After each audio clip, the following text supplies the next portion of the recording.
அருமையான எங்கள் பரலோக பிதாவே, இப்பொழுதும் சில நிமிடங்கள் உடைய வார்த்தைகளை கேட்டு நாங்கள் பிரயோஜனப்பட உதவி செய்வீராக. ஏற்றுக்கொண்ட அன்பு போதகர் பாஸ்டர் பீட்டர் பழனி ஐயா அவர்களுக்காக உமக்கு ஸ்தோத்திரம்.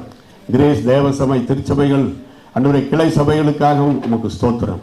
ஆண்டவரே, இந்த ஆண்டை காட்டிலும் வரப்போகிற ஆண்டு இந்த ஊழிய பாதையில் ஒரு வெற்றியின் ஆண்டாக அநேக புதிய ஆத்மாக்கள் வந்து சேரத்தக்கதாய் ஆண்டவரே, ரட்சிக்கப்படுகிற ஜனங்களை கர்த்தர் அனுதினமும் சபையில சேர்த்து கொண்டு வந்தார் என்ற வார்த்தை நிறைவேறத்தக்கதாய் நீரே கிருபை செய்வீராக.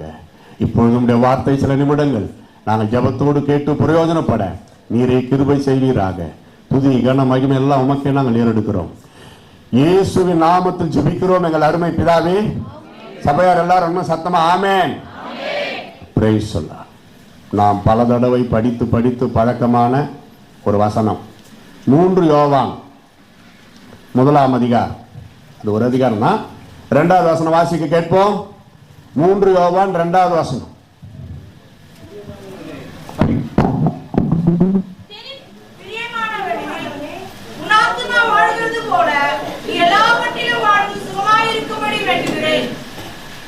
எல்லாரும் வாசிச்சு ஒரு முறை.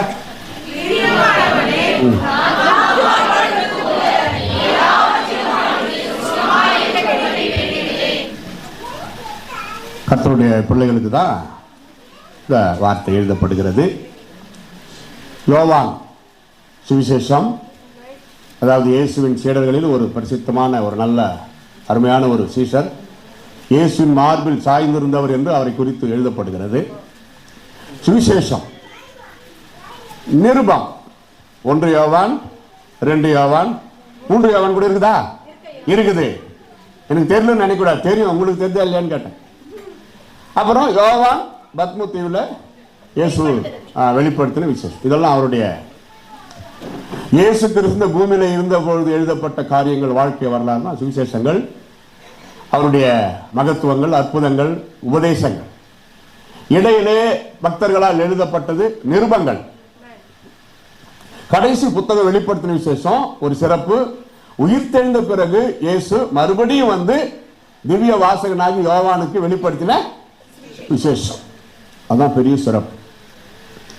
இந்த இயேசு சொன்ன வார்த்தை ரெட்டிங்கில் எழுதப்பட்ட பைபிள் பார்த்தீங்கன்னா வெளிப்படுத்தின விசேஷத்தில் ஃபுல்லாக ரெட்டிங்கில் தான் இருக்கும். ஏன்னா ஃபுல்லாக இயேசுவே சொல்கிறார். இடையில ஒரு வார்த்தை, அப்பொழுது நான் ஆவிக்குள்ளானேன், அது யோவான் சொல்கிறார். அது கற்பிங்கில் தான் இருக்கும். வெளிப்படுத்தல தான் இயேசு சொன்ன வார்த்தை ரொம்ப அதிகமாக பேசந்தான் பார்க்கலாம். அப்படிப்பட்ட ஒரு அருமையான சீஷன் எழுதுறார் நிருபம். பிரியமானவனே, உன் ஆத்மா வாழ்கிறது போல நீ எல்லாவற்றிலும் வாழ்ந்து சுகமா இருக்கும்படி வேண்டுகிறேன் என்றார். வேண்டுகிறேன். அப்போ இங்க கொஞ்சம் டீப்பா போலாமே. நம்ம ஆவிக்குரிய திருச்சபையின் பிள்ளைகளா இருக்கிறோம்.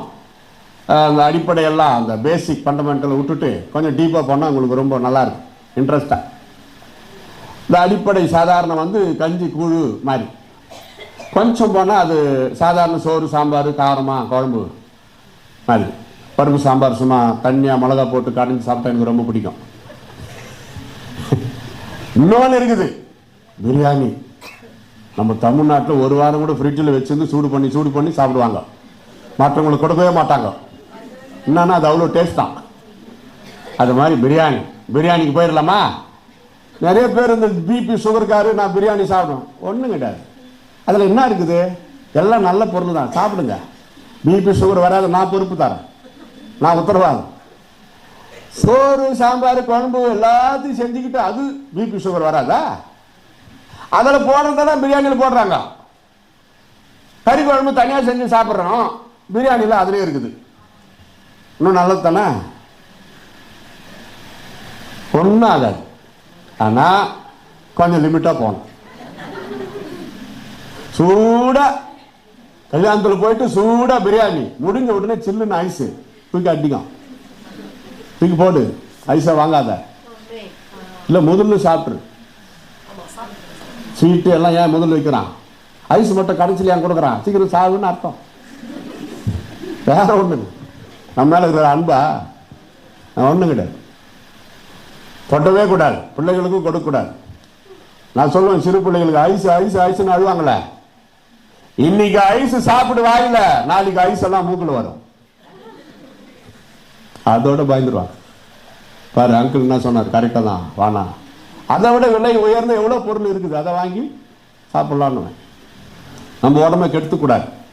தேவனுடைய ஆலயமாகி இந்த சரீரத்தை நம்மளே சாப்பாட்டுனாலும் கெடுத்துக்கொள்ளக்கூடாது. நான் எங்கே போனாலும் சொல்கிற வார்த்தை, அளவோடு சாப்பிட்டு வளமோடு வாழுங்கள். அந்த காலத்தில் அளவோடு பெற்று வளமோடு வாழுங்கள். இப்போ எல்லாம் அதை கடைபிடிக்கிறதுனால அளவோடு சாப்பிட்டு வளமோடு வாழுங்கள். அளவு முடியலையா விட்டுரு. ஐயா ஐயா என்னையா அப்படி வேஸ்ட் பண்ணுறீங்க, கத்துற கணக்கு எல்லாத்தையும் விட்டுட்டு கத்துற அதுக்கு தான் கணக்கு கேட்பாரான் என்கிட்ட. சோறு ஒரு வாய் வேஸ்ட் பண்ணிட்டு நான் சாப்பிட முடியாமல் கடைசியில் அதுக்கு மகனே நீ ஏன் ஒரு வாய் சோறு வேஸ்ட் பண்ண, அவருக்கு தான் வேலை. ஆத்மா ஆதான் எவ்வளோ பண்ண, எவ்வளோ பேர் ரட்சிப்பில் நடத்தின, எப்படி ஊழியம் செய்த, உன் வாழ்க்கை எப்படி, அதுதான் கர்த்தர்கிட்ட கணக்கு. ஒரு அம்மா சொல்லுது, ஐயோ ஐயோ என்னையா வேஸ்ட் பண்ணு, எவ்வளோ சோறு, கர்த்தர் கணக்கு கொடுக்கணும், நான் கொடுத்துக்கிறேன் விட்டுருமான்ட்டேன். சோறு வேஸ்ட் ஆகுது நீ கவலைப்படுற, அதை சாப்பிட்டா என் வாழ்க்கையே வேஸ்ட் ஆகும். எவ்வளோ முடியும். அதுக்கு இன்னொரு டைலாக் முதல்ல சொல்லணும்ல, முடியுமா? முதல்ல நான் இவ்வளோதான் சாப்பிடுவேன்னு சொல்ல முடியுமா? சொல்லுங்க மற்றவங்களுக்கு. ஏதோ ஓரளவு கருத்து கணிப்பு, அவ்வளோதான். வானிலையே கருத்து கணிப்பு மாறுது. நாளை ஃபுல்லாக மழை பெய்யும், ஸ்கூலெல்லாம் லீவுன்னா மறுநாள் 7 மணிக்கு ஒரு வெயில் அடிக்குது. ஏன்னா லீவ் விட்டுன்னு அல்லாடுறாங்க அப்புறம் கவர்மெண்ட். வானிலையே பொய்த்து போகிறது. சரி நம்ம மேட்ருக்கு வரலாம். நான் விட்டா 6 மணி வரைக்கும் பேசினா இருப்பேன். சாயந்தரம் 6 மணி இல்லை, நாளைக்கு காலையில் 6 மணி வரைக்கும் பேசினா இருப்பேன். ஐயோ ஐயோ ஐயோ அப்படின்னுங்க. ஆனால் சாயந்தரம் 6 மணிக்குள்ள மகாபலிபுரத்தில் பேசணுமே, போயிட்டு யாருன்னா மகாபலிபுரம் போறீங்களா காரில் என்னை கொண்டு போய் விட்டுருங்களா. மலேசியாவில் இப்படிதான் கேட்டேன். ஒரே ஒத்துக்கினாரு, ஐயா நான் அங்கே தான் போகிறேன் வாங்க, கொண்டு போய் விட்டாரு. அதனால் அவங்க சொந்தக்காரர் அங்கே இருந்தாக்கா வாங்க அப்படியே கிறிஸ்துமஸ் முன்னிட்டு பார்த்துருங்க, ஸ்வீட்டெல்லாம் கூட நான் வாங்கி கொடுக்குறேன், கொண்டு போய் கொடுத்துருங்க. ஏன்னா அவ்வளோ தூரம் என்னை கொண்டு போய் விட்றீங்களே. அதனால் மெயின் ரோட்லேயே இருக்கும் நல் மேய்ப்பர் தேவாலயம், அங்கே தான் நான் போய் சேரணும். சரி, ஆத்மா வாழ்கிறது போல ஏன் அந்த வார்த்தையை அங்கே வச்சார்? அதுதான் இப்போ செய்தியே. பிரியமானவனே நீ சுகமாக இருக்கணும்னு நான் வேண்டிக் கொள்கிறேன், நீ நல்லா இருக்கணும், நீடித்த நாட்களாக நல்லா சந்தோஷமாக இருக்கணும் அப்படியெல்லாம் சொல்லாமே. உன் ஆத்மா வாழ்கிறது போலன்னு ஒரு கண்டிப்பை அங்கே வைத்து, ஒரு ரூல்ஸ், முக்கியமான ஒரு வார்த்தை வைத்து, அப்படின்னா ஆத்மா வாழக்கூடாதபடி வேற ஏதோ வாழ முடியும். ஆத்மா வாழக்கூடாதபடி வேற ஏதோ குடியிருக்குது. அப்படியாப்பட்டது என்ன, அதை கொஞ்சம் பார்த்து எங்க ஒளிஞ்சுக்கிட்டு கெடுக்குது. இந்த எலி பிடிக்க போவானுங்களே, அது ஒளிஞ்சுக்க வால் வெளியே இருக்கும், அவன் வாழை பிடிச்சி சுருட்டி பிடிச்சி இழுத்துருவான். அது போல ஆத்மா சிறப்பாக சீரும் சிறப்பும் பேரும் புகழுமாக பரிசுத்தமாக வாழ இயலக்கூடாதபடிக்கு தடையா இருக்கிற வேற ஏதோ சில தீய சக்திகள் வாழுமானால் என் ஜபம் ஏற்றுக்கொள்ளப்படாது அப்படின்னு அவரே சொல்றாரு. அர்த்தம் ஏன்னா பிரசங்காரு எதுக்கு வராரு அவ்வளவு தூரத்துலன்னா விளக்கம் கொடுக்கறதுக்கு தான். ஒரு ஊழியக்காரு சுவிசேஷகர் ஏன் இங்க வந்தாருன்னா, பாஸ்டர் ஐயா கூப்பிட்டாரு, நான் வந்தேன். அவர் கூப்பிடுறோம் இல்லையோ நானே கூட வந்துடுவேன், இதான் பழக்கமாயிட்டோம்ல. அதனால போன வருஷம் கூட கிறிஸ்துமஸுக்கு முன்னாடி சண்டே நானும் என் மனைவி வந்தோம். இந்த முறை அவங்களுக்கு வேற இடத்துல ஊழியம், நான் மட்டும் வந்தேன். திருவள்ளூரில் ட்ரெயினை விட்டு இறங்கி வெளியே வர்றேன், ஒருத்தன் அவன் டிக்கெட்டை என்கிட்ட கொண்டாந்து நிட்டுறான். நான் இனிமேல் கேட்ட மாதிரி என்ன பண்ணேன், இல்லை சார் நீங்கள் டிக்கெட்டு செக் பண்ணுறீங்களான்னா, இல்லைப்பா நான் ஏசு ஊழியக்காரு, இந்த கோட்டு சொக்கா பேண்ட்டை பார்த்துட்டு அப்படி ஆகிட்டான். இந்த மாதிரி இப்போ வர்றப்ப அப்படியெல்லாம் ஆச்சு. இன்னைக்கு அதே மாதிரி டெல்லியில் இதே மாதிரி தான். என்னன்னா கருப்பு கோட்டு போட்டேன். இதில் வேற ரயில்வே ஸ்டேஷன் நிற்கிறேன், வர்றவனெல்லாம் இதில் வேற இங்கிலீஷு தெரியல, தமிழ் தெரியல, ஹிந்தியில் கேட்குறான்.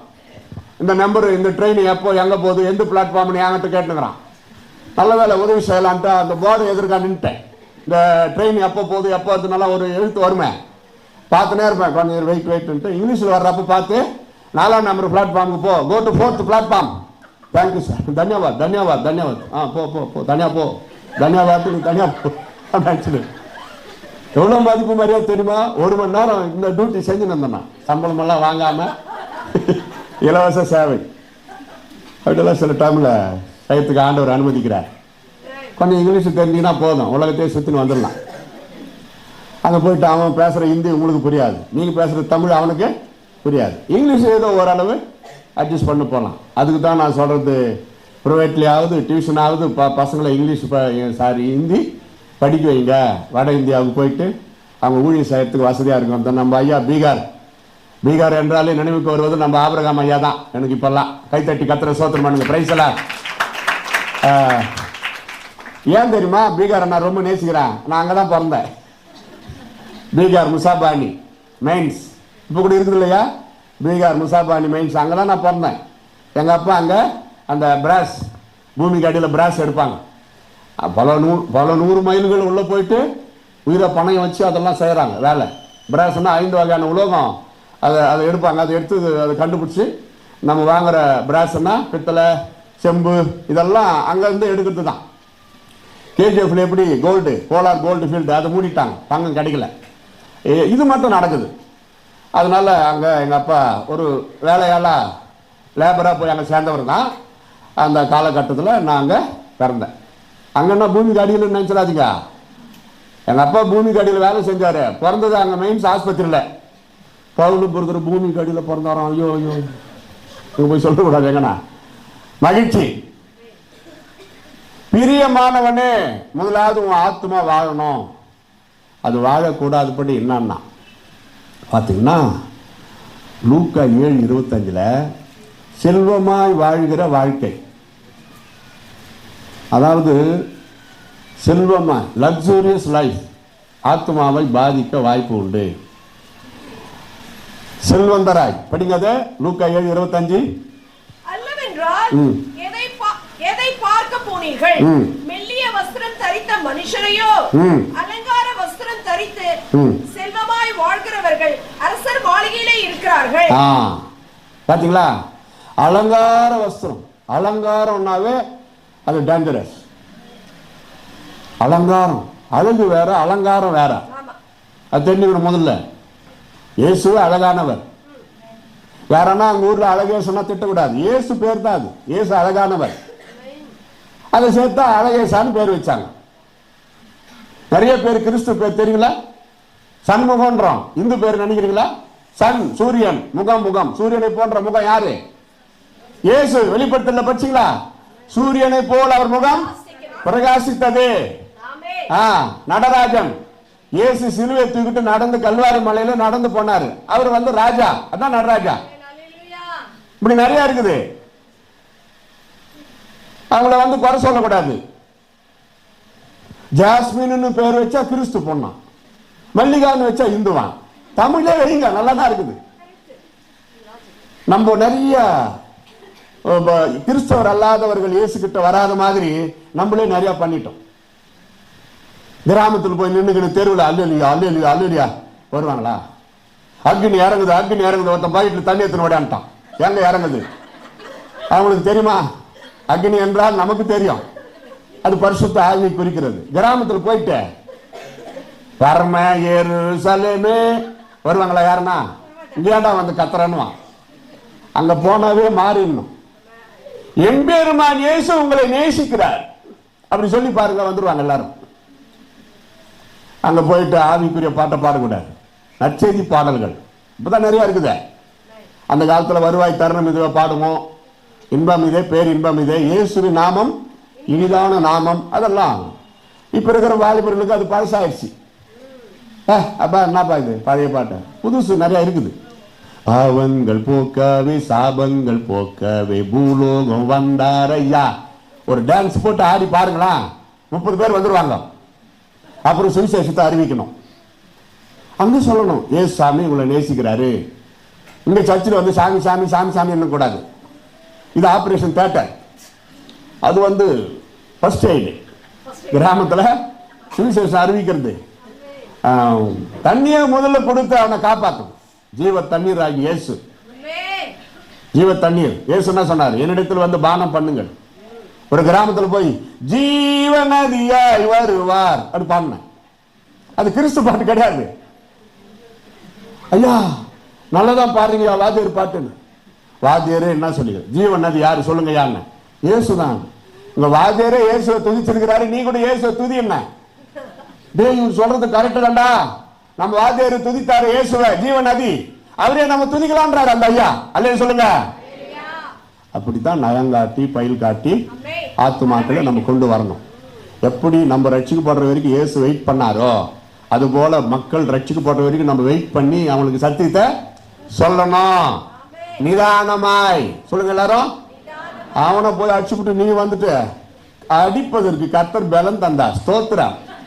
ஆனா நீ ஊழியத்துக்கே போகாத. இந்த முன்கோபக்காரரை நான் சுவிசேஷ கூட்டத்துக்கு கூட்டு போகவே மாட்டேன். விசுவாசிங்க தான், நான் பொறுமையா நின்று பேசின்னு இருப்பேன். என்ன ஒருத்தர் அடிக்கிறதுக்கு கொம்பு எடுத்துன்னு வரான், அந்த பாக்கியம் கிடைக்க போதான்னு நான் நின்று இருப்பேன். ஏய், யார் அடிக்க வரா, போய் புடிச்சிட்டேன். படப்பா, எனக்கு கிடைக்க வேண்டிய பெரிய ஆசீர்வாதத்தை கெடுத்துடா பாவி, இனிமேல் நீ என் கூட வராத. யாரு விசுவாசி பண்ற கூத்து இதெல்லாம். அவன் கொம்பு எடுத்துன்னு வரான்னா அவனுக்குள்ள ஆவி வேற. நீ இயேசுவை ஏற்றுக்கொண்டன்னு சொல்ற, எப்படி இருக்கணும்? என் கூட வர்றவங்க என் கூட சேர்ந்து அடி வாங்குறவங்களா இருக்கணும். அடிக்க கூடாது. அப்படியே பட்டவங்க நான் சேர்க்கவே மாட்டேன். இயேசு சொல்ற, அதைத்தான் நான் சொல்றேன். கர்த்தருக்கு ஸ்தோத்திரம். யோசிக்கணும். இந்த ஆடம்பரம் செல்வந்தர் நல்லதா இருக்குது கேட்கறதுக்கு. கர்த்தருக்கு பிரியமற்ற செல்வந்தராய் மாளிகையிலேயே இருந்து கொண்டு தான் உண்டு தன் குடும்பம் உண்டு என்று சொல்லி அந்த செல்வத்தை கர்த்தருக்கு பயன்படுத்தாதவன் ஆத்மா வாழாது. அது இப்படி அப்படிமா கிடக்கும், துடி துடிக்கும். உடம்புதான் சர்ச்சில் உட்காந்துக்குது. கிறிஸ்துமஸுக்குள்ள புருஷனை நோண்டி 2 சாரி, ஒரு சாரி 5000 ரூபாய், புருஷனுக்கு பழுத்துண்ணும் 10,000 ரூபான்னு யோசனை பண்ண இருக்கக்கூடாது. அவர் வாங்கிட்டு வந்து கொடுக்கறத சந்தோஷமா வாங்கிக்கிட்டு ரொம்ப நல்லா இருக்குது அத்தான்னு ஒரு முத்தம் குத்துருங்க. ஆர்வ கோளாறுல இப்பயே போவானா கொடுத்துறதுக்கு, வீட்டில் போய் கொடுத்துருங்க.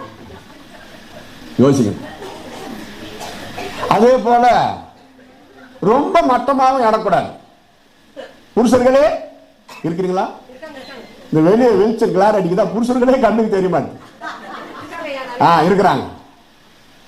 நல்ல தரமான பாருங்க, யாரோ ஒரு அங்கிள் ஆண்டி பெற்று வளர்த்த ஆளாக்கி உங்ககிட்ட கொடுத்துருக்குறாங்க. உங்களை நம்பி நம்ம மருமக நம்ம பொண்ணை ரொம்ப நல்லா செல்லமா பார்த்துக்குவாரு நம்பி கொடுத்துருக்குறாங்க. ஐயா, நம்பி கொடுத்துருக்குற அந்த அந்த உங்க மனைவியுடைய அப்பா அம்மாவை சந்தோஷப்படுத்துறீங்களா? இந்த வருஷம் உங்க மாமியார் மாமனாருக்கு நல்ல ட்ரெஸ்ஸு வாங்கி போய் கொடுத்துடணும். அப்போ உங்க மனைவி முகத்தை பாருங்க. எனக்கு இல்லாட்டி கூட பரவாயில்ல தான், என் அப்பா அம்மா கொடுத்தீங்களா அது போதும் எனக்கு. இயேசுவை நான் என் கண்களால் பார்த்ததில்லை, இதோ என் கண் முன்னாடி நிற்கிறாரு, என் அத்தான் தான் இயேசு. அப்படி சொல்ற அளவு நம்ம நடந்துக்கணும். இல்ல அப்படி அச்சமான பொண்ணை பெத்து கொடுத்துட்டீங்க அப்படியெல்லாம் கேட்கக்கூடாது. ஆமா, கேட்கக்கூடாது, தப்பு அது. உங்க வாழ்க்கை நல்லா இருக்கணுமா? புருஷர்கள் கவனிக்கிறீங்களா? பிரச்சனை இல்லாம உங்க வாழ்க்கை நல்லா இருக்கணுமா? ஒரே ஒரு சின்ன டிப்ஸ் கொடுக்குறேன், கேட்டுங்க. கவனிக்கிறீங்களா? 1, சரிமா. முதல்ல கூல் டவுன் பண்ணிடுறீங்க. அவங்க என்ன சொன்னாலும் நீங்க அப்புறம் என்ன பண்ண போறீங்களோ அதை பத்தி பிரச்சனை இல்லை. அவங்க சொல்றப்போ சரிமா. அது நீ சொல்லியோ அவங்க செட் ரைட் ஆகலையா, சரிமா. கொஞ்சம் பெருசாது பக்கத்துல ஒரு கால் போட்டு, அந்த கால்ல தான் இருக்குது. சொல்லுங்கயா, அடுத்தது சரிமா. அதுக்கு ஒத்து வரல, மூஞ்சி வெந்துனுக்குதா, ஹோட்டலுக்கு கூட்டிட்டு போய் 2 பூரிமா. எப்படி சமைக்காத, இன்னைக்கு உனக்கு சமையல் அறை லீவு, வா. அப்படி ஜாலியா கல்யாணம் ஆகி இன்னைக்கு நேற்று ஆன மாதிரி இன்னைக்கு நினைச்சுன்னு ஹோட்டலுக்கு கூட்டின்னு போயிட்டு 2 பூரிமா. அதையும் துணுக்குட்டு மூஞ்சி வந்துனுக்குதா, மேலும் 2 சோளா பூரிமா. சீக்கிரம் முடிங்க கதையாண்டுங்க. அதையும் துணுக்குட்டு முன்னு இருக்குதா, ஜவுளி கடைக்கு கூட்டிக்கிட்டு போய் 2 சாரிமா. இந்த ஃபார்முலாவை மறக்கவே மறக்காதீங்க. உங்க மனைவி பிள்ளைகளோட நீங்க பரலோகத்துக்கு போய் சேரலாம். பதிலுக்கு கோவப்படவே கூடாது. அதுங்களுக்கு அப்படிதான் ஆயிடும் சில டைம்ல. அவர்களுக்கு உங்களை திருமணம் செய்த உங்க மனைவிக்கு சில பலவீனம் இருக்கதான் செய்யும்.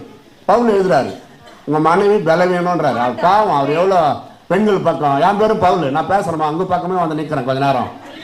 கொஞ்ச நேரம் நான் எங்கேயுமே பேலன்ஸ் பண்ணி தான் பேசுவேன். ஏன்னா ஆண்டவர் கணக்கு கொடுக்கணும். பெண்கள் நாட்டின் கண்கள், அப்ப ஆண்கள் புண்களா? வீர சிங்கங்கள். பிரைஸ் தி லார்ட், ஹல்லேலூயா. அதனால ஒருவருக்கு ஒருவர் போதித்து புத்தி சொல்லி பரலோகத்துக்கு போய் சேரணும். புத்தி சொல்லுங்க, வேணான்ல, புத்தி சொல்லணும். ஒருத்தருக்கு ஒருத்தர் புத்தி சொல்லணும். சில டைம்ல என் மனைவி நல்லா சொல்லுவாங்க, நான் கேட்பேன். சேலத்துல இருந்து நாங்க வேலூருக்கு வரணும், அதுமா பஸ் காலி ஆகுது, வேணான்ட்டாங்க. ஏன் வேணான்றா? நான் திமிரா, உனக்கு பைத்தியமா? அழகா இருக்கிற ஒரு பொண்ணை கட்டிக்கினா அது மூஞ்ச பாரு சொல்லலாமா? சொல்லிட்டேன். அவங்க இல்ல எனக்கு என்னமோ தெரியல, இதுல வேணான்ட்டாங்க. நின்ட்டேன். அடுத்த பஸ் வந்துச்சு, என்னம்மா இதுல ஏறலாமா சொல்லு, நீ என்ன? இதுல ஏறலாம். ஏறிட்டேன். சுற்றிக்கிட்டே வரேன், ஏன் அதில் வேணாண்ண வேணாண்ண. பார்த்தா எங்களுக்கு முன்னாடி போன பஸ் ஆக்சிடென்ட் ஆகி கிடக்குது. இப்போ சொல்லுங்க அல்லையா? அப்போ என் மனைவி மூஞ்சா பார்த்து சிரிச்சேன். ஏன்னா அது திட்டக்கூடாதா? ஏம்மா பஸ் தீர்க்கு தரிசனி, இந்த பஸ்ல வேணா, அடுத்த பஸ்ல போலாங்க. நம்ம உண்மையாக ஆக்சிடென்ட் ஆகிட்டு எவ்வளோ பேர் துடிச்சுன்னு கிடக்குது. நாங்கெல்லாம் இறங்கி எங்களால் முடிஞ்ச வரைக்கும் சேவை செய்தோம். என்னடான்னா என் மனைவி வேண்டான்னு சொன்னாங்களே அந்த பஸ், அவங்க எதுக்கு சொன்னாங்கன்னா அவங்களுக்கே தெரியல. ஆனா ஒரு கணிப்பு, இதுக்கு பேரு கணிப்பு. அதைத்தான் தீர்க்க தரிசனம்ன்றாரு ஆண்டவர். அல்லேலூயா. தீர்க்கமா சொல்றதுதான் தீர்க்க தரிசனம். அது மாதிரி நல்லதை சொல்லுங்க புருஷனுக்கு. ஏன் அங்க போன, அங்க நான் போய் எவ்வளவு நேரம் லேட்டு, எவ்வளவு பார்த்து சிரிச்சுன்னு இருந்தா, அவன் மெய்யாலுமே போய் சிரிச்சுன்னு இருப்பான். சும்மாவே சொல்லி அனுப்பி வைக்காதீங்க நீங்களே, தப்பு. உண்மையான அன்பு சந்தேகப்படாது. கண்ணு முன்னாடி இருக்கிற புருஷன் மேல அன்பு வைக்காம, கண்ணு முன்னாடி இருக்கிற மனைவி மேல அன்பு செலுத்தாம, காணாத தேவனை எப்படி நீ அன்பு கூறுவாய்? எப்படி நீ கர்த்தரை நம்புவாய்? யோசிக்கணும். பரலோகத்தை பார்த்திருக்கிறோமா? ஆனா அங்க போறோம்னு சொல்றோமா இல்லையா? சந்தேகப்படுறவனுக்கு போக முடியாது. அவங்க கிட்ட குறை இருக்கட்டும். கோபம் வருது, முன் கோபம் வருது, உனக்கு பின் கோபம் வருது, எல்லாம் அட்ஜஸ்ட் பண்ணிக்கிட்டு அதுக்கப்புறம் பேசிடணும். தப்புன்னு கோபம் வரக்கூடாதுன்னு நான் சொல்லல, முடியாது. அதை நிறுத்தினாக்க வேற மாதிரி ஆயிடும். ராத்திரி எல்லாம் தனியா கழிச்சுக்கோ, தூங்க. Price the Lord. அந்த பிரைஸ் தி லார்ட்ல இருக்குதியா அந்த அன்பு, ஒரு ஒற்றுமை. பிரைஸ் தி லார்ட், ஹல்லேலூயா. ஆமா, அதுக்காக நாங்க குடும்பத்தில் இப்படியெல்லாம் ஒரு அனுபவம் சொல்லாதீங்க. இது வருது, எனக்கு கோபம் வரும், நானும் மனிதன் தானே, கோபம் வரும், திட்டிடுவேன். எங்க கணக்கெல்லாம் ஒரு 5-10 நிமிஷம் தான். அது வரைக்கும் அதுக்கு மேலே தாங்காது, ஹார்ட் ப்ராப்ளம் ஆகிடும். அது வரைக்கும் கூட ஸ்பீடாக துடிச்சுன்னு இருக்கும். போயிட்டு சாரி கேட்டுருன்னு இல்லை, பேசுது, அன்பா பேசுது. அவங்களும் ரெடியாக இருப்பாங்க, நானும் ரெடியாக இருப்பேன். நல்லா திட்டு போட்டு இப்போ தான் அன்பா வரீங்களா அப்படி அவங்க சொல்லவே மாட்டாங்க. சமயம் பார்த்து கொண்டு இருப்பாரு. அப்பா வந்து அன்பா பேசிட்டாரு, அவ்வளோதான், ப்ராப்ளம் சால்வ்டு. அல்லேலூயா சொல்லுங்க. கர்த்தருடைய பரிசுத்த நாமத்திற்கு ஸ்தோத்திரம்.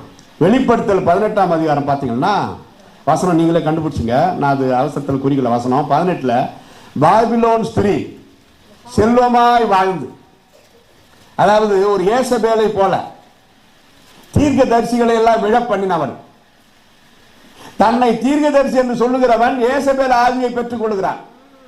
உன்னை நீ தீர்க்கதரிசி என்று சொல்லாதே, மற்றவர்கள் சொல்லணும். சில ஊழியக்காரங்க அவங்க பேருக்கு முன்னாடி பிரதர், சிஸ்டர், பாஸ்டர், ரெவரண்ட் அப்படி போட மாட்டாங்க. தீர்க்கதரிசி தப்பு. கர்த்தருடைய மேடையில் நின்று நான் சொல்றேன், பிரதர் இயேசுவே நமக்கு ஒரு மூத்த சகோதரரை தான் சொல்றாரு. அண்ணாமலை கிறிஸ்து பேரு தெரியுமா? இயேசு நமக்கு மூத்த சகோதரராக இருக்கிறார். மூத்த சகோதரர்லாம் என்ன? இப்ப எனக்கு மூத்த சகோதரர் ஒருத்தர் இருக்கிறாரு, என் உடன்பிறப்பு. அவரை நான் என்னன்னு கூப்பிடுறேன்? அண்ணா. மலை ஏன் வந்துச்சு? சிலுவை தூக்கின்னு கல்வாரி மலை மேல ஏறி போனாரு, அதான் அண்ணாமலை. இயேசுதான் அது. அல்லேலூயா சொல்லுங்க. இதெல்லாம் மறக்கக்கூடாது. பிரசங்கம் முடிஞ்சுதான். அண்ணாமலை, வேற என்ன நான் சொன்னேன்? Mallika, Kanagaraja, Nataraja. Super, memory power. Shanmugam, Azhagesan, இதெல்லாம் மறந்துடக்கூடாது. முக்கியமா பிரசங்கம் பண்ண பவுல மறந்துடாது.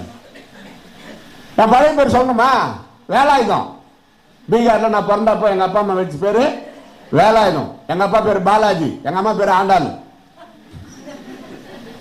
வேலாயுதமாக பிறந்த என்னை இயேசு ரட்சித்து அவருக்கு ஏற்ற ஆயுதமாக மாற்றி ஊழியத்திலே பயன்படுத்தி கொண்டு வருகிறார். இதுதான் வேலாயுதம். பிரைஸ் லார்ட், ஹல்லேலூயா. வேல், இம்மானுவேல், சாமுவேல் வருதா இல்லையா? அப்ப அதுல மட்டும் வேல் வருதா? நம்மளும் வைக்கலாம் இம்மானுவேல். உன்னை எத்தனை வேல் வருது பைபிள்ல கண்டுபிடிங்க. அப்புறமா அடுத்த வாரம் பாஸ்டர் கிட்ட வந்து சொல்லுங்க. நான் 2 சொல்லிட்டேன், இம்மானுவேல், சாமுவேல். இன்னும் நிறைய இருக்குது. இஸ்ரவேல், சூப்பர். தானியேல், அது 7 போகுது. சரி, தானியேல் கண்டுபிடிக்க ஆரம்பிச்சிட்டீங்க. கிறிஸ்துமஸ் சிறப்பாக கொண்டாடுவீர்கள். அவள் ஒரு குமாரனை பெறுவாள், அவருக்கு இயேசு என்று பெயரிடுவாயாக. அதே பழைய ஏற்பாட்டில் பாருங்க, இம்மானுவேல். அல்லேலூயா. இம்மானுவேல் என்றால் ஜனங்களின் பாவங்களை நீக்கி அவர்களை ரட்சிப்பார். கர்த்தருடைய பரிசுத்த நாமம். அடுத்தது பார்த்தீங்கன்னா உல்லாசமாய் வாழ்கிற ஒரு வாழ்க்கை. 2 பேதுரு 2:13 உல்லாச வாழ்க்கை கர்த்தர் இருக்கிறார். ஆத்துமா வாழக்கூடாதபடி அதை அழிக்கிற ஒரு சுபாவம் உல்லாசம். உள் ஆசம். அவங்களுக்கு அவங்களே சுய செலவு. உங்க சந்தோஷத்துல உல்லாசம் பாவம் இல்லை. அதுல ஒருத்தரை சேரு. முதலாவது இயேசுவை சேரு. உன் பிரயாணத்துல உன் மனைவி பிள்ளைகளை சேரு. குடும்பமா உல்லாச பயணம் போயிட்டு வா, நான் வேணான்ல. வேற ஒரு உல்லாசம், மனைவி பிள்ளைகளை விட்டுட்டு ஊதாரித்தனமாய் சுற்றுகிற உல்லாசம் கர்த்தர் அருவருக்கிறார். மனைவிக்கு தெரியாம தப்பான பாதையில நீங்க செலவு பண்ற பணம் அது சாபமாயிரும். பல மடங்கு சாபமாயிரும். உங்க புருஷனுக்கு தெரியாம நீங்க எடுங்க. உங்க புருஷன் பாக்கெட்ல இருந்து பணம் எடுக்கலாம். சொந்த மனைவி என்ன செய்திங்க சொல்லிடணும். இந்த மாதிரி ஊழியக்காரர் வந்தாருங்க, உங்க பர்ஸ்ல இருந்து 500 ரூபாய் எடுத்து அந்த பாஸ்டருக்கு நான் காணி கொடுத்தேன், அவர் ஜெபம் பண்ணிட்டு போனாருன்னு என் மனைவி சொல்லிடுவாங்க. அப்படியா, ரொம்ப சந்தோஷம். அப்படி சொல்லிடணும். அப்பா வந்தாரு, ஒரு 200 ரூபாய் கொடுத்தான்னு போனேன். அம்மா வந்தாங்க, ஒரு 300 ரூபாய் கொடுத்தான்னு போனேன். என் சாரி 2 பழசு தான் கொடுத்தான்னு போனேன். அப்படி உண்மையை சொல்லி பாருங்க, வாழ்க்கை நல்லா இருக்கும். மறைக்க கூடாது. உன் மாம்சமானவனுக்கு உன்னை மறைக்காது என்று பெண்களுக்கு நாங்க எழுதுறேன். So listen very carefully. ஆண்களும் எடுத்துக்கொள்ளணும்.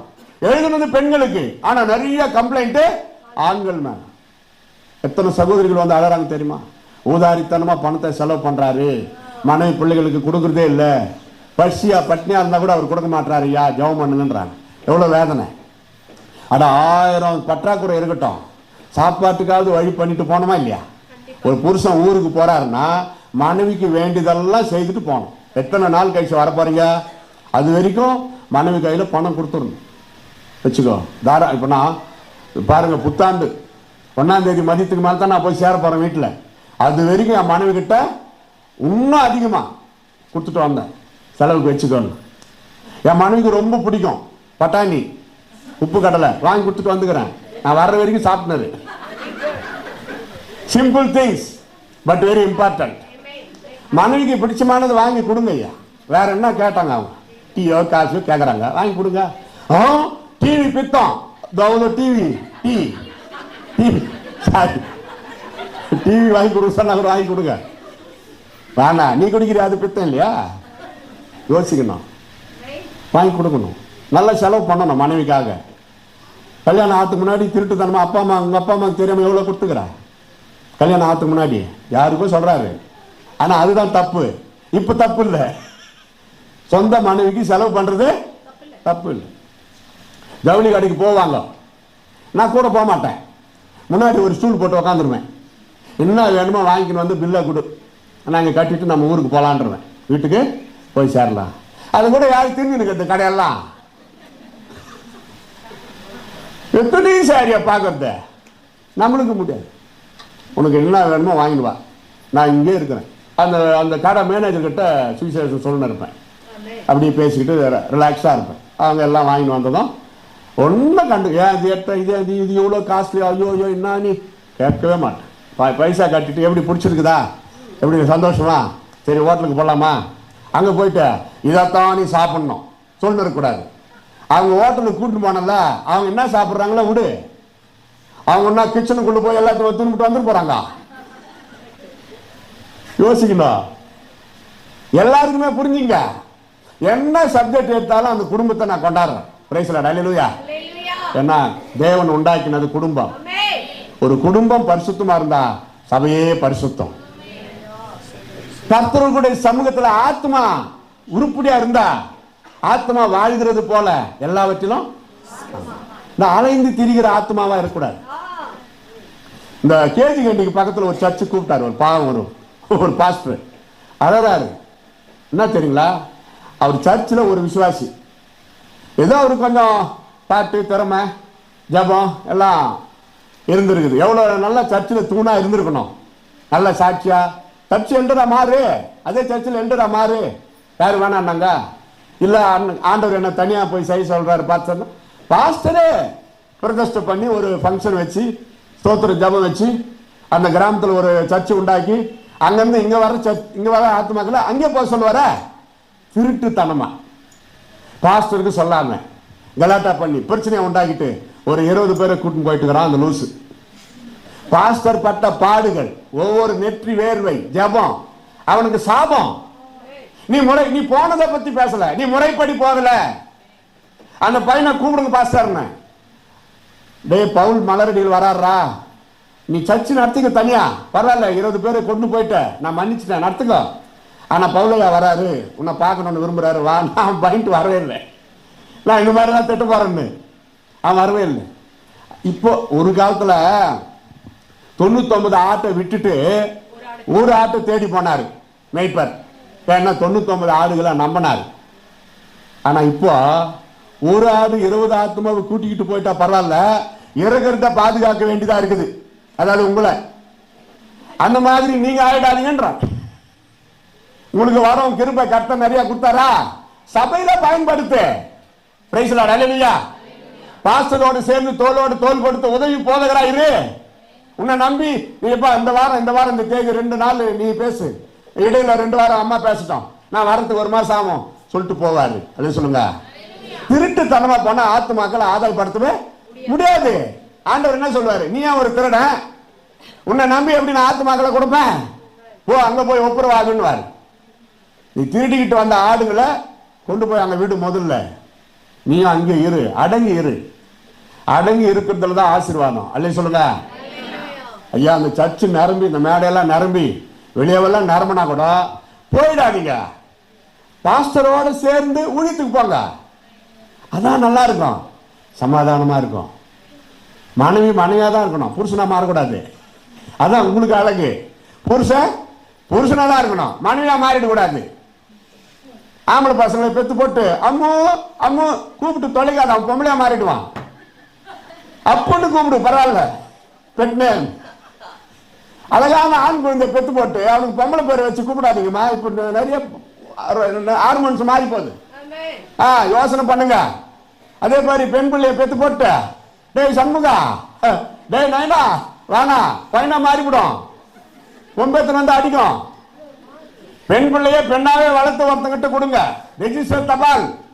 அது வரைக்கும் நீங்க தான் நல்லபடியா வளர்க்கணும்.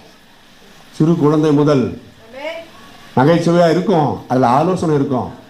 வீட்டில் போயிட்டு யோசிக்கணும். ஒரு பாப்பா கிட்ட 3 chocolate வச்சுருந்துச்சு.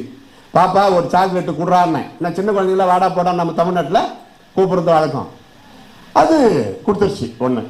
Very good baby, praise the Lord, hallelujah, ஒரு ஆசீர்வாதம்.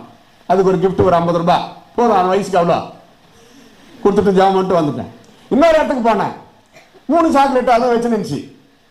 சூப்பர், இதான் சாக்லேட்டு கொடு பாப்பான்னு ஒரு சாக்லேட்டை உரிச்சி அதை கட்சி பாதி கொடுக்குது. பெத்தவங்க அப்படின்னு நினைக்கிறேன். குழந்தைக்கு அப்படியே கொடுங்க. நீங்க உரிச்சி பாதி கட்சின்னு கொடுத்ததுனால அதை பார்த்துட்ட பாப்பா இப்படி ஆயிடுச்சு. கெட்ட பழக்கத்தை பசங்களுக்கு கற்றுக் கொடுக்காதீங்க. யோசிக்கணும். தமாஷா தெரியும், அது அப்படியே வளர்ந்தா ஊழியக்காரு இந்த என்கிட்ட அப்படியே பூத்தியை காட்டிச்ச, நான் அதுக்கு 50 ரூபாய் கொடுக்கலையே, கட்சி விட்டு கொடுத்தா நான் எப்படி வாங்குவேன்? வாங்குதான் வாங்கிட்டேன், அது எதற்கு, அதுக்கு சேமாக கூடாதுன்னு வாயில நான் போடுவேனா? என் சொந்த குழந்தை என் சொந்த பேரன் பேத்தியானா பரவாயில்ல, அது ஒரு சென்டிமெண்ட் இருக்குது. அது இயற்கையாகவே மனசு வராது, அதுக்கு என்ன பண்ணலாம் யோசிக்கணும். அடுத்தது போயிடலாமா? சுகபோக வாழ்க்கை. 1 தீமோத்தேயு 5:6 செத்ததற்கு சமம் சுகமோகமாய் வாழ்கிறவள் உயிரோட செத்தவள். பாருங்க, தலைப்பு மறக்கூடாது. செல்வமாய் வாழ்கிற வாழ்க்கை ஆத்துமாவை கெடுக்கும். பாபிலோன் ஸ்திரீ போல வாழ்கிற அந்த ஏசபேல் போன்ற வாழ்க்கை உன் ஆத்துமாவை கெடுக்கும். உல்லாச வாழ்க்கை உன் ஆத்துமாவை கெடுக்கும். 1 தீமோத்தேயு 5:6 சுகமோக வாழ்க்கை செத்ததற்கு சமானம், உன் ஆத்துமாவும் செத்து போயிடுச்சு. புருஷன் எப்படி இருந்தாலும் பரவாயில்ல, தான் உண்டு, தான் பிள்ளைகள் உண்டு, அவங்களுக்கு வரைக்கும் சில இடத்துல பார்த்துருக்கிறேன். பாவம், அவர் சிம்பிளா இருப்பார். 4 முழம் வேஷ்டி, ஒரு கதர் ஆடை. பாவம், மகாத்மா காந்தி மாதிரி. ஒண்ணு கொஞ்ச நாள் போனா மேலாடையை இவர் அணிய மாட்டார். என்னன்னா அப்படி செலவு வைக்கிறாங்க மனைவி பிள்ளைகள். அவர் துணி எடுத்துக்கொள்ளும் அளவுக்கு விட்டு கொடுக்கறது இல்லை. தப்பு இல்லை, ஒருத்தருக்கு ஒருத்தர் பரிமாற்றம் தான். நல்லா ட்ரெஸ் பண்ணுங்க, வேண்டாம் இல்லை. ஏன்னா Christianity is dressing, Muslim is eating, Hindu is nothing. கிறிஸ்தவன் உடுத்தி கெட்டான். ட்ரெஸ்ஸிங் கிறிஸ்தவ மாதிரி யாருமே கிடையாது. நம்மளை பார்த்தா மற்றவங்களெல்லாம் ட்ரெஸ்ஸிங். மோடி போடுற ட்ரெஸ் நான் கிறிஸ்டியானிட்டி மெத்தடு. மிஷினரி கோட்டை அவர் ரொம்ப பயன்படுத்தினதில் நம்ம மோடி கோட்டுன்ட்டோம். ஆனால் மோடி போட்டது மிஷினரி கோட்டு, அது தெரியல.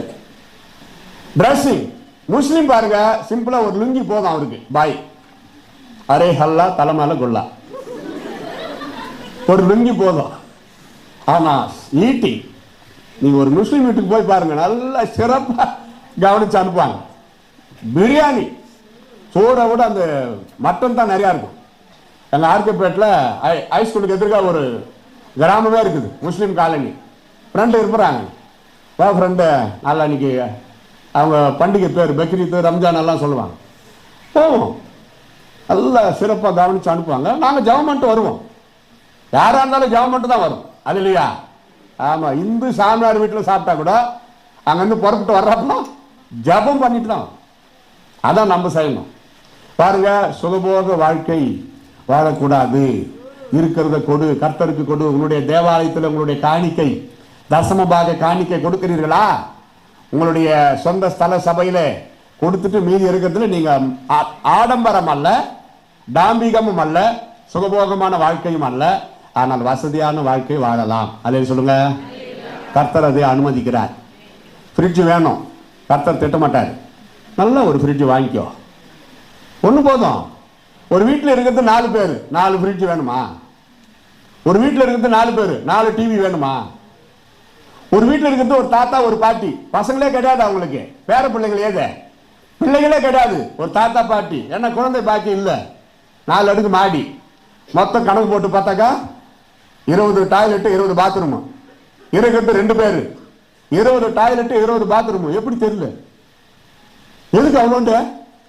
ஐயா, மறிக்கிறதுக்குள்ள யாருன்னா மிஷினரிகளுக்கு எழுதி வைங்க ஐயா, கொஞ்சம் இல்லை ஊழியத்துக்கு கொடுங்க அப்படின்னு. யாருமே கிடையாது. செத்து போயிட்ட பிறகு நிறைய சொந்தக்காரங்க சண்டை தான் போடுவாங்க. அங்கே வந்து உயிரோடு இருக்கிறப்பவே ஊழியத்துக்கு சரி பண்ணு வாங்கடா, நான் யாரும் கொடுக்க மாட்டேன். நல்லா இருக்குதா? பாதி வச்சுக்கோ, நீங்களே பாதி கிரேஸ் தேவ சபைக்கு ரெஜிஸ்டர் பண்ணு. பாஸ்டர் பேரு கூட வேணாயா, நீ செத்துட்ட பிறகு கூட உங்க சந்ததி உங்களை பாராட்டும். அதே சொல்லுங்க, அல்லேலூயா. இலங்கையில் ஒரு சபையில் இப்படி பேசினேன். பேசி முடிச்சது 2 பேர் வந்துட்டாங்க. என்ன தெரியுங்களா? என் நிலத்துல பாதி எனக்கு இல்லை, நான் தமிழ்நாட்டிலிருந்து போய்க்கிறேன், எனக்கு எதுக்கு அந்த நிலம்? அதை வச்சு நான் என்ன பண்ண போறேன்? பாஸ்டர் கிட்ட சொல்லுங்க. என்ன பிரசங்கராஜி என்கிட்ட சொல்லிட்டாங்க, ஐயா அங்க வாங்க, இங்க ஒரு ஆசீர்வாதம் காத்துனுக்குது. பாதி இருக்கிறதுல பாதி நிலம் தச்சு கட்டி கொடுக்கறதுக்கு அவங்க நாங்க செய்யறோம் அப்படின்னு ஒத்துக்கினாங்க. ரொம்ப சந்தோஷப்பட்டு வந்தேன். மறுபடியும் போறப்போ அந்த பாஸ்டர் என்னை கூட்டிகிட்டு போறாரு. இப்போ நம்ம எங்க போறோம் தெரியுமா? இங்கிலீஷ், அவருக்கு தமிழ் தெரியாது, சிங்களம் தெரியும், இங்கிலீஷ் தெரியும். அதனால இங்கிலீஷ்ல பேசுறாரு. Do you know where we are going? I don't know, pastor. Last year you preached. அதாவது நீங்க போன வருஷம் பேசுனீங்களே, நிலத்தை 2 பேர் பாதி பாதி எழுதி கொடுக்கணும் வந்தாங்களே, அதுல சர்ச்சு கட்டி இருக்கிறோம், அங்க கொண்டு போறவங்கள கையை தட்டி கத்தரை சோத்திரம் பண்ணு. நாளை நமக்கு சொந்தம் அல்ல. லிசன், நாளை நமக்கு சொந்தம் அல்ல. இன்று இருப்போர் நாளை இல்லை. உங்க வீட்டை நான் விற்க சொல்லல, உங்க நிலத்துல கூட ஃபுல்லா கொடுக்க சொல்லல. வச்சிரு பாதி, யாராவது உங்க பேர பிள்ளைங்க அனுபவிச்சுன்னு போட்டோம். மீதி பாதி தேவாலயம் கட்ட ஒப்பு கொடுக்கிறவர்கள் பாக்கியவான்கள். அல்லேலூயா சொல்லுங்க.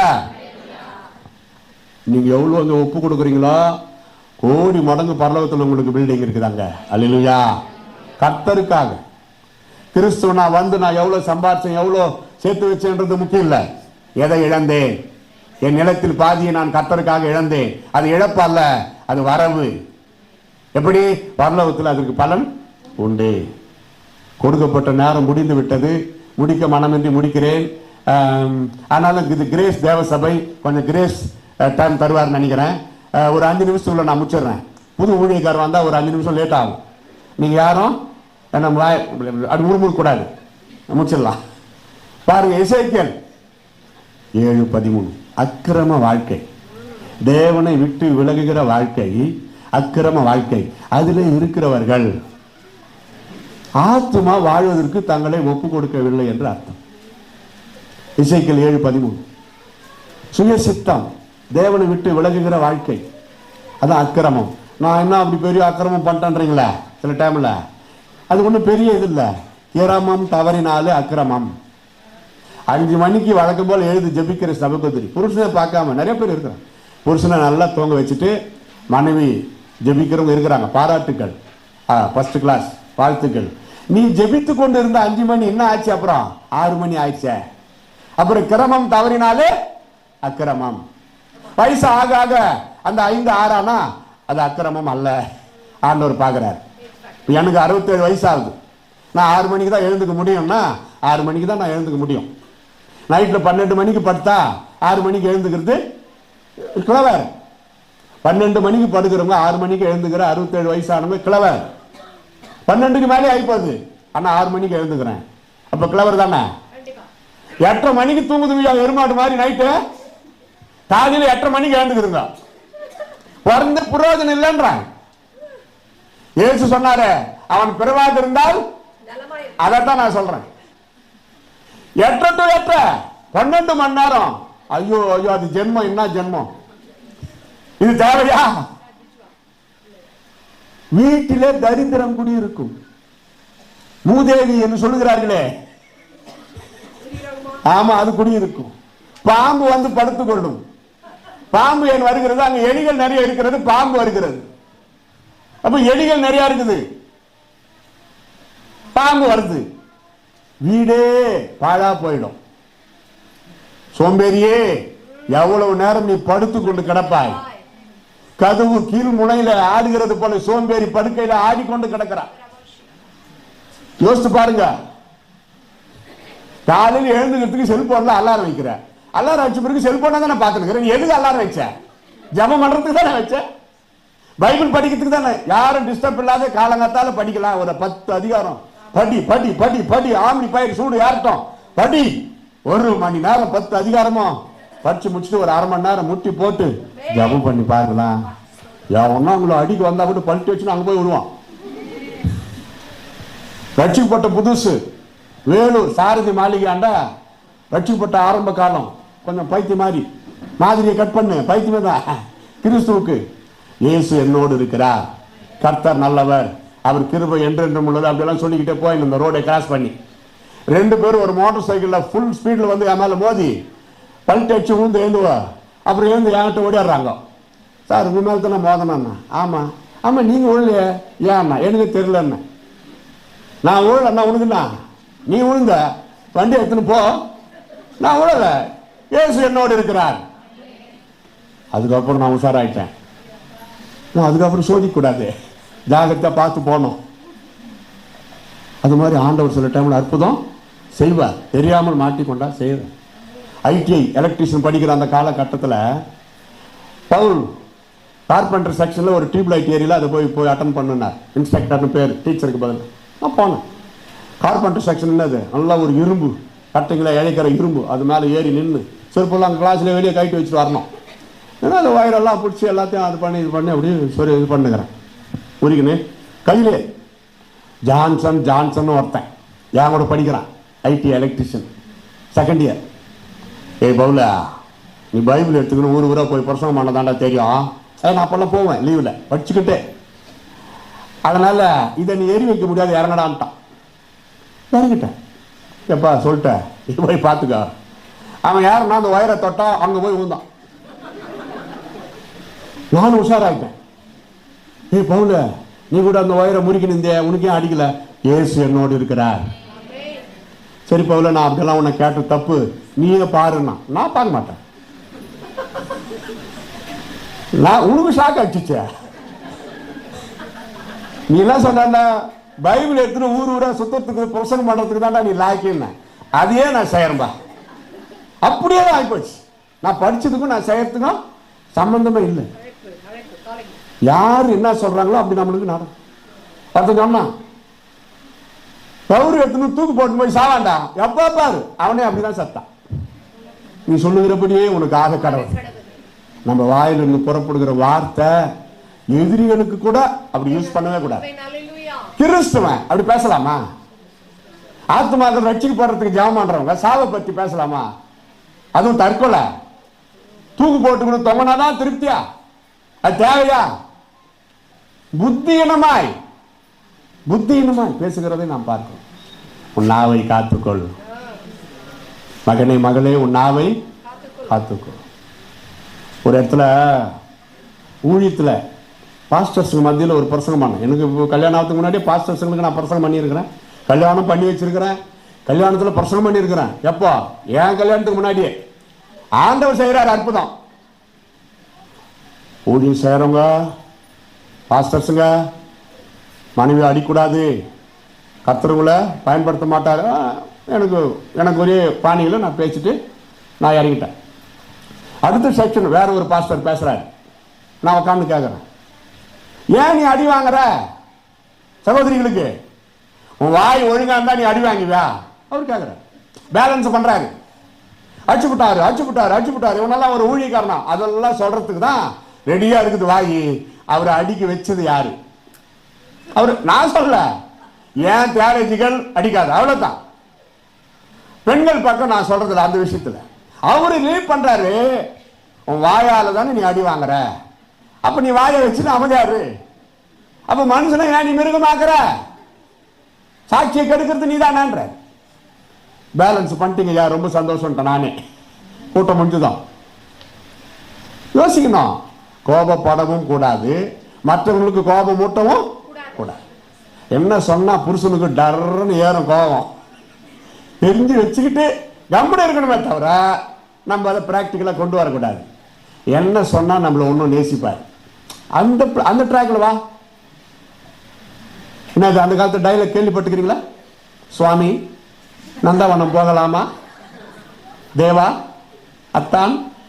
அந்த காலத்துல என்ன சுத்தமான வார்த்தைங்க. இப்போ டே குமார புருஷனே அவனும் திரும்பி பார்க்கறான். இன்னொன்னு அது ஒரு சந்தோஷமா இருக்குது. அவருக்கு மனைவி பேர் சொல்லி கூப்பிடுறது அவருக்கு ரொம்ப சந்தோஷமா. அந்த அம்மாவுக்கு பேர் வைக்கிறது எதுக்கு பாஸ்டர்? கூப்பிடுறதுக்கு தானே. அதனால நான் ஒன்றும் அவரை அவமதிக்கலன்னு அர்த்தம் இல்லை. சரிம்மா, உன் இஷ்டம். நீ தனியா வாடா போடான்னு கூட கூப்பிட்டுக்க. எனக்குண்ணா யாரும் இல்லாதப்பா உங்க மனைவி காலில் உழுந்து கொடுத்தா மன்னிப்பு கேட்கலாம். யாருக்கு தெரியும்? எப்படியோ அன்பு அதிகமானா நல்லது. அதை குறித்து சந்தோஷப்படுகிற முதல் நபர் நான் தான். பிரைஸ் லார்ட், அல்லேலூயா. சரி விட்டா நான் அப்படி போயினா இருப்பேன். லூக்கா 16:19 சம்பிரமமாய் வாழ்தல். லூக்கா 16:19 இட்டர்னல் அப்பியரன்ஸ், லக்ஸூரியஸ் லைஃப். மனத்தாழ்மை இல்லாத வாழ்க்கை. சம்பிரமமாய் வாழ்ந்தான். இது ஆத்மாவை கெடுத்ததுனால தான். நம்ம விரல நல்லதான் இருக்குதுமா, இந்த கவனிங்க. விரல நல்லதான் இருக்குது. ஒரு வார்த்தை விட்டா கூட போச்சு. எங்க விட்டா பாருங்க, நானே விட்டு. சம்பிரமமாய் அதை போடுவா வாசனம். ஐஸ்வர்யம் உள்ள ஒரு மனுஷன் எப்படி வாழ்ந்தானா?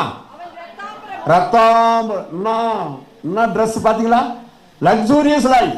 அப்புறம் வெளியேறப்பட்ட வஸ்திரம். அனுதினமும் சம்பிரமமாய் வாழ்ந்தோம். பசி என்றால் என்னவென்றே தெரியாது. அப்படி புசித்தால் நம்மளுக்கு எல்லாம் பசின்னா என்னன்னு தெரியும். அப்படி வளர்ந்தோம். No 3 times food when I was small boy. சின்ன பையனா இருக்கிறப்ப 3 வேளை சாப்பாடு கிடையாதுயா. சாப்பாடு கிடையாது. வறுமையில் தான் வாழ்ந்தோம். அப்படியாப்பட்ட எங்களை என் மனைவியோடு சேர்த்து குடும்பத்தோடு சொல்றேன். 21 முறை மலேசியா சிங்கப்பூருக்கு ஏசப்பா கொண்டு போனார். ஊழி வெள்ளை சொக்கா, ப்ளூ டவுசர், யூனிஃபார்ம், ஒரே சொக்கா ஒரே டவுசர் கஷ்டப்பட்டு வாங்கி கொடுத்தாரு. அதனால கிளாஸில் தரையில் சிமெண்ட் தர உட்காந்து பின்னாடி 2 பக்கம் கீஞ்சிருக்கும். அது என் ஃப்ரெண்டுங்க, டேய் தபால் பாக்ஸ் போது பாடுறான்னு வாங்க. பேண்ட்டு பின்னாடி 2 பக்கம் கீஞ்சிருந்தா, டேய் தபால் பாக்ஸ் போது பாடுறா, அதில் லெட்டர் போடலாமா, விளக்கம் கொடுக்குறான். பேட்ச் வச்சு அதே ப்ளூ கலர் துணி பழசு எதுனா வெட்டி சுற்றி தச்சு கொடுப்பாங்க எங்கள் அம்மா. பணம் இல்லை புதுசு வாங்கிறதுக்கு. புது பேனா, பேனா பிரியர். நான் பேனான்னா அப்படி பிடிக்கும், அவ்வளோ ஆசை. பேனா கடையில் திருடிட்டேன், அடி வாங்கினேன். பேனா மேலே ஆசை, மன்னிப்பு கேட்டேன். அப்புறம் கொஞ்சம் கொஞ்சமாக பைசா சேர்த்து வச்சிருந்து பிளாட்டோ பென், அந்த காலத்துலேயே 10 ரூபான்னா பாருங்க, பிளாட்டோ பென். இப்போ இல்லை, அது பாக்கெட்டில் யார் சொருவினுக்கிறானோ பெரிய பணக்காரு. அதை வாங்கிறதுக்கு எங்கள் அப்பா கிட்ட கெஞ்சி கூத்தாடி 2 ரூபாய் 5 ரூபாய் 3 ரூபாய் 10 பைசா இருந்து சேர்த்து வாங்கினேன். அப்புறம் தான் நிறைய பேனா கர்த்தர் கொடுத்தாரு. எங்கள் மாமா வீடு ஆந்திரா, எங்கள் அம்மாவுக்கு தம்பி. பெட்டி தந்தா பேனாவெல்லாம் இருக்கும், திருடிக்குன்னு வந்துடுவேன். மாமா பொட்டியில் திறனலாம் திட்ட மாட்டாரு. டே தோற பேனா 5 வச்சிருந்த நீ எத்தாடா தோறான்னு வர. ஆமாம் மாமா 2 எடுத்தேன். சரி அவ்வளோதான். அந்த அன்பு. அப்பா பாக்கெட்டில் பசங்க திரடலாம், ஆனால் சொல்லிடணும். ஏன்னா சின்ன பசங்க 25 பைசா திறனாலும் திருடு தான். கேட்டுக்கிட்டு எடு, என்ன பண்ண அதை சொல்லு, அதான் முக்கியம். முடிச்சிடலாமா? ஐயோ பாஸ்டர் பாவம். சரி, கடைசியாக ஒன்று, eternal appearance or luxurious life, இதெல்லாம் இருக்கக்கூடாது. பாருங்க, இப்போ சொல்லுங்க ஒன்று சுகபோகமாய் வாழ்கிறது, அதாவது ஆத்மா வாழ்கிறது போல அப்படின்னு இருக்கிறதுனால ஆத்மா வாழக்கூடாதபடி நம் வாழ்க்கையை சந்திக்கிற அல்லது வீட்டிலேயே இருக்கிற அல்லது உங்கள் வாழ்க்கையில உங்கள் உள்ளத்தில் இருக்கிற சில கெட்ட சுபாவங்களை நான் சொன்னேன். என்னது? 1 செல்வமாய் வாழ்கிற வாழ்க்கை, பாபிலோன் போன்ற விபச்சார வேசித்தன வாழ்க்கை, உல்லாசமாய் வாழ்கிற வாழ்க்கை, சுகபோக வாழ்க்கை செத்ததற்கு சமம், அக்கிரமமான ஒரு வாழ்க்கை, தேவனை விட்டு விலக்கிவிடும் கடினமான ஒரு வாழ்க்கை. அதை விட்டுட்டேன், மன்னிச்சுங்க. இப்ப சொல்றேன், யோபு 9:4, கடினமான வாழ்க்கை அல்லது மன்னிக்கப்படாத. நீங்கள் மற்றவர்களை மன்னிக்காவிட்டால் நீங்கள் மன்னிக்கப்பட முடியாது. அதான் மன்னிக்கப்படாத வாழ்க்கை 2 பக்கமும். அப்புறம் சம்பிரமமாய் வாழ்ந்த வாழ்க்கை. இது எல்லாம் உங்கள் ஆத்மாவை என்ன செய்யும்? எடுத்து போகும். இப்ப சொல்லுங்க, உங்கள் ஆத்மா வாழ்கிறது போல அப்படின்னா இதெல்லாம் தோர்த்து வீட்டுக்கு ஒயிட் வாஷ் பெயிண்ட் அடிக்கிறதுக்கு முன்னாடி அதை முதல்ல ஒற்றை அடிச்சு தேய்ச்சி கிளீன் பண்ணி சோற சுத்தமாக்கு, பழைய பெயிண்ட் மறைக்கப்பட சுத்தமாக்கு, கிச்சன்ல இருக்கிற பழைய புகை மண்டலங்களை தேய்ச்சி எடு, அப்புறம் பிரைமரி அடி, அதுக்கப்புறம் பெயிண்ட் அடி. இப்பே புரிஞ்சுக்க, இதுல இருந்து நம்ம ஆத்மா அப்படி இருக்கணும். Please all stand. Small prayer. I want to pray for your soul living, soul health, very important. சரீரம் சுகமாய் வாழ்கிறது முக்கியமா. சபையை விட்டு வெளியே போய் வேற எங்கன்னா அலையிறது கூட இந்த ஆத்மாவை கெடுத்து நாசமாக்கிடும். தனியா போறது இல்லாம கூட யாரையாவது கூட்டிக்கிட்டு ஓடினாலும் பெரிய அளவுல கண்டிப்பா பரலோகமே போக முடியாது. அந்த எண்ணம் ஏன், அதாவது ஏன் இதை சொல்றேன்னு எனக்கு தெரியல. அப்படி யாராவது இருந்தா தப்பு. அப்பா, நான் என் சபையில I will stay, I will establish, I will plant it into my own church. சங்கீதத்தில் படிக்கிறோம், சபையிலே நிலைத்திருந்தால் செழிப்பான ஒரு வாழ்க்கை வாழ்வாய். You must be planted in your church. சபை நிமித்தம் செழிப்பை உண்டாக்குவேன். சபையை விட்டு பிடுங்கி போடப்படாத வாழ்க்கை வேண்டாம். திருச்சபை தான் ரொம்ப முக்கியம். கிறிஸ்து சபைக்கு தலையாக இருக்கிறார். அப்படின்னா அவரை பார்க்க முடியாததுனால அதற்கு பதிலாக போதகரை சபையிலே வைத்திருக்கிறார். கைத்தட்டி கர்த்தரை ஸ்தோத்திரம் பண்ணுங்க. நன்றி தகப்பனே, நீர் கொடுத்த வார்த்தைகளுக்காய் ஸ்தோத்திரம். என்னோடு எங்கள் அனைவரோடும் பேசின வார்த்தைகளுக்காய் ஸ்தோத்திரம். அடிமை உடைய சீடனாக நின்று அன்பு பிள்ளைகளை மனதார கர்த்தராகிய இயேசு கிறிஸ்துவின் நாமத்திலே வாழ்த்தி ஆசீர்வதிக்கிறேன். As a disciple of you and man of God, I bless everybody separately and each and every family, husband and wife, children, you bless and keep in good health. ஒவ்வொருவரையும் நல்ல சுகபலனோடு காப்பாற்றி ஆசீர்வதி. வரப்போகிற கிறிஸ்துமஸ் புத்தாண்டு நாட்கள் அர்த்தமுள்ள, கர்த்தருக்குள் மகிழ்ச்சியான, 4 பேருக்கு பங்கிட்டு கொடுத்து சந்தோஷமாய் வாழ்கிற ஒரு கிறிஸ்துமஸ் கொண்டாட்டமாக இருக்க வேண்டும் என்று அடிமை ஜெபிக்கிறேன். நடத்துங்கப்பா. அன்பு பிள்ளைகளை மீண்டும் ஆசீர்வதிக்கிறேன். இயேசுவின் நாமத்தில் ஆசீர்வதிக்கிறேன். அப்படியே செய்யும். இயேசுவின் மூலம் ஜெபிக்கிறோம் எங்கள் அருமை பிதாவே. எல்லா சத்தமா ஆமென். கர்த்தர் உங்களை ஆசீர்வதிப்பார்.